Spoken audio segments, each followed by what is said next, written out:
Assalamualaikum warahmatullahi wabarakatuh. Selamat pagi anak-anakku semuanya. Semoga kita selalu senantiasa dalam lindungan Allah Subhanahu wa taala.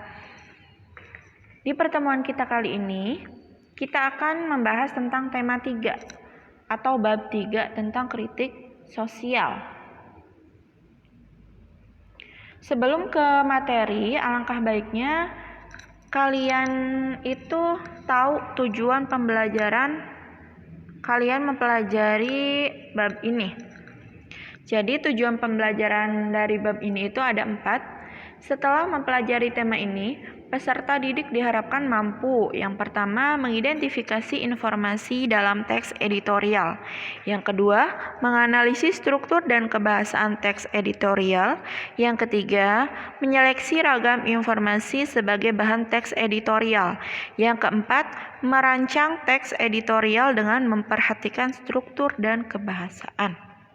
Nah, itu adalah tujuan pembelajaran kita mempelajari tentang bab ini. Oke, langsung saja kita ke materi. Yang A, mengidentifikasi informasi dalam teks editorial. Oke, di sini ada pengertian dari teks editorial supaya kalian lebih memahami. Teks editorial merupakan tulisan yang berisi kupasan masalah aktual atau yang baru saja terjadi dan masih menjadi bahan perbincangan di masyarakat. Jadi teks editorial itu berita yang ada di masyarakat. Nah, contohnya sekarang berita apa nih yang sedang hangat dibicarakan di masyarakat atau nasional ataupun internasional. Nah, itu termasuk ke dalam teks editorial. Teks editorial mengungkapkan informasi atau masalah aktual, penegasan pentingnya masalah, opini redaksi mengenai masalah tersebut, kritik dan saran atas permasalahan, serta harapan redaktur akan peran serta pembaca.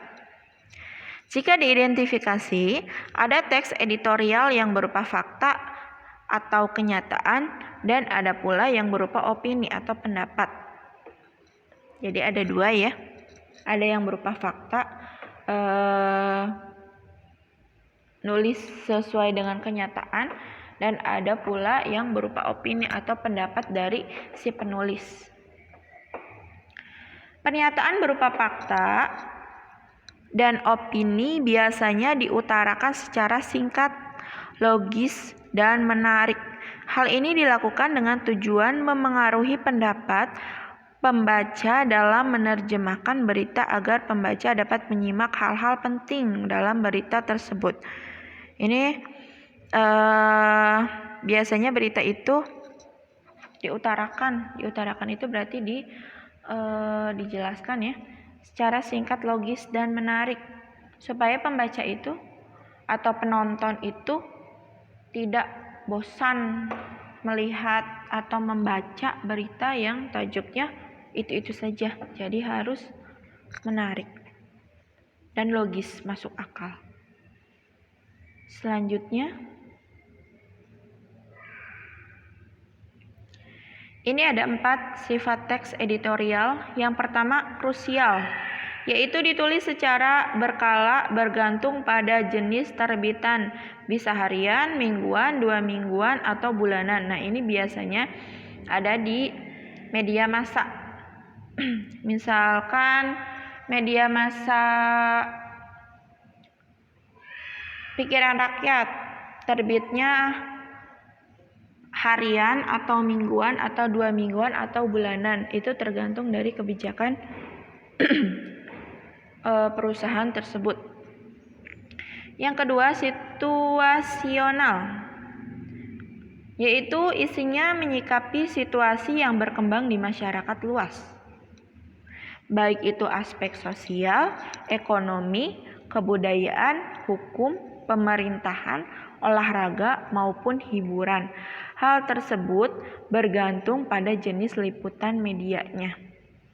Jadi balik lagi ya, medianya itu mau meliput tentang apa. Yang ketiga, konsisten, yaitu memiliki karakter atau konsistensi yang teratur kepada para pembaca terkait sikap media massa yang menulisnya.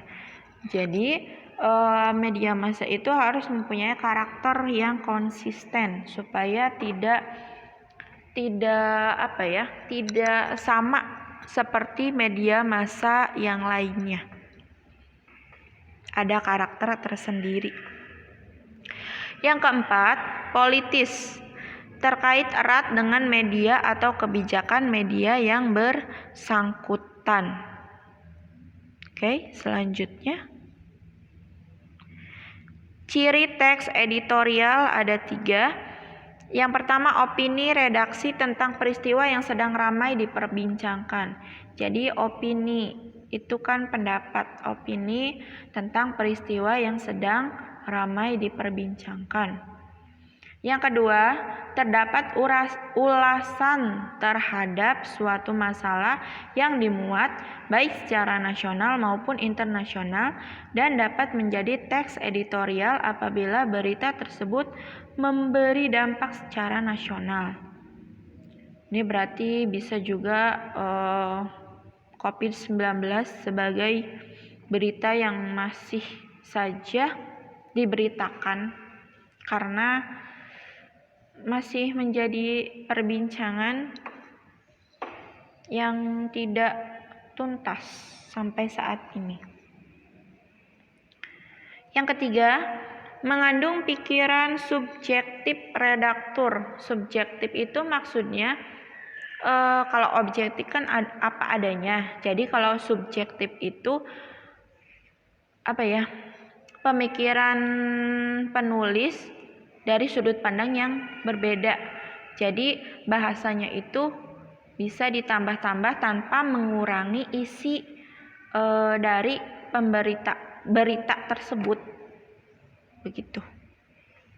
Selanjutnya, ini ada 10 aspek yang dibahas dalam teks editorial. Yang pertama ada judul, kedua latar belakang masalah, yang ketiga tokohnya itu siapa saja, pasti tokohnya itu manusia ya. Yang keempat masalahnya tentang apa? Misalkan masalahnya tentang bunuh diri atau kekerasan dalam rumah tangga atau apa saja. Yang kelima, peristiwa yang disampaikan. Peristiwa yang disampaikan harus menarik. Yang keenam, opini penulis atau pendapat si penulis terhadap peristiwa yang telah disampaikan. Yang ketujuh, saran dan solusi permasalahan. Yang kedelapan, ada simpulan. Yang kesembilan, sumber berita. Nah, sumber beritanya itu dari siapa? Biasanya kalau surat kabar itu dicantumkan di bawahnya. Setelah berita itu ada sumber berita, misalkan dari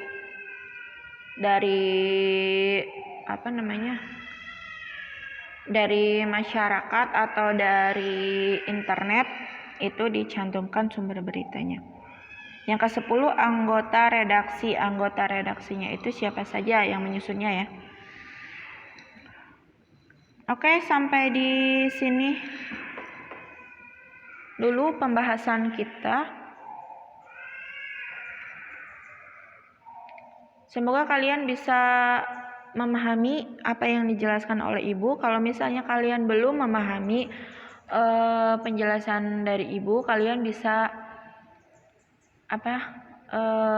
cari di Google atau searching di Google tentang teks editorial. Jadi sumber pembelajaran itu bukan hanya dari guru.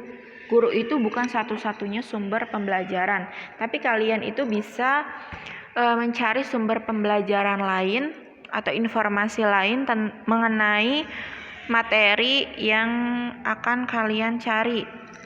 Misalkan dari buku, dari internet, dan dari mana saja. Yang penting sumbernya itu jelas. Oke, kalau ada yang mau ditanyakan silakan komen di kolom komentar. Dan jangan lupa sertakan nama dan kelas kalian. Dan jangan lupa pula, ini penting ya, absen di web kalian itu diisi. Jadi kalian itu belajar jangan langsung ke YouTube, tapi absen dulu di web, kemudian cek tuh alamat atau link YouTube-nya di web saja. Jangan langsung ke YouTube PSG-nya, tapi dicek di web. Oke? Terima kasih. Wassalamualaikum warahmatullahi wabarakatuh.